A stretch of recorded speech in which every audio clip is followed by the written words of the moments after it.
பாகிஸ்தான் ராணுவத்தினர் திங்களன்றும் போர் நிறுத்த ஒப்பந்தத்தை மீறி இந்திய முகாம்கள் மீது தாக்குதல் நடத்தினர்.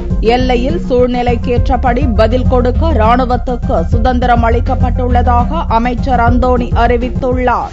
காஷ்மீர் மாநிலம் பூஞ்ச் செக்டாரில் கடந்த 6ஆம் தேதி பாகிஸ்தான் ராணுவத்தினர் நடத்திய தாக்குதலில் 5 இந்திய வீரர்கள் கொல்லப்பட்டனர். அதன் பிறகு தொடர்ச்சியாக பாகிஸ்தான் ராணுவத்தினர் இந்திய முகாம்கள் மீது அத்துமீறி தாக்குதல் நடத்தி வருகின்றனர். பூஞ்ச் செக்டாரில் வெள்ளியன்று நள்ளிரவு துவங்கி ஞாயிறன்றும் பாகிஸ்தானிய ராணுவத்தினர் 3 முறை போர் நிறுத்த ஒப்பந்தத்தை மீறி தாக்குதலில் ஈடுபட்டனர். திங்களன்றும் அத்துமீறல் தொடர்ந்தது. பூஞ்ச் செக்டாரில் உள்ள திக்வார், மான்கோட், துர்கா பட்டாலியன் பகுதிகளில் 11 இந்திய முகாம்கள் மீது பாகிஸ்தானிய ராணுவத்தினர் துப்பாக்கிச் சூடு தாக்குதல் நடத்தினர். அதிகாலை 2 மணி முதல் காலை 6 மணி வரையில் தாக்குதல் நீடித்ததாகவும் இந்திய ராணுவமும் பதிலடி கொடுத்ததால் கடுமையான துப்பாக்கிச் சண்டை நடந்ததாகவும் ராணுவ செய்தி தொடர்பாளர் SN ஆச்சார்யா தெரிவித்தார்.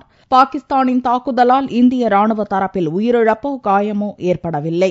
திங்களன்று காலை நடந்த தாக்குதல் கடந்த 3 நாட்களில் பாகிஸ்தானிய ராணுவத்தினர் நடத்திய 5வது தாக்குதல். பாகிஸ்தான் ராணுவத்தினரின் தொடர் அத்துமீறலால் இரு நாடுகளின் எல்லையில் பதற்றம் அதிகரித்துள்ள நிலையில் எல்லையில் நிலவும் சூழலை கருத்தில் கொண்டு உரிய பதிலடி கொடுக்க இந்திய ராணுவத்துக்கு சுதந்திரம் அளிக்கப்பட்டுள்ளதாக ராணுவ அமைச்சர் AK அந்தோணி அதிரடியாக அறிவித்துள்ளார். கொச்சியில் INS விக்ராந்த் போர்க்கப்பல் துவக்க விழாவில் அந்தோணி இக்கருத்தை நிருபர்களிடம் தெரிவித்துள்ளார். அந்தோணியின் அதிரடி அறிவிப்பு பாகிஸ்தான் ராணுவத்துக்கு மட்டுமின்றி லடாக் பகுதியில் ஊடுருவிய சீன படையினருக்கும் கடும் எச்சரிக்கையாக கருதப்படுகிறது.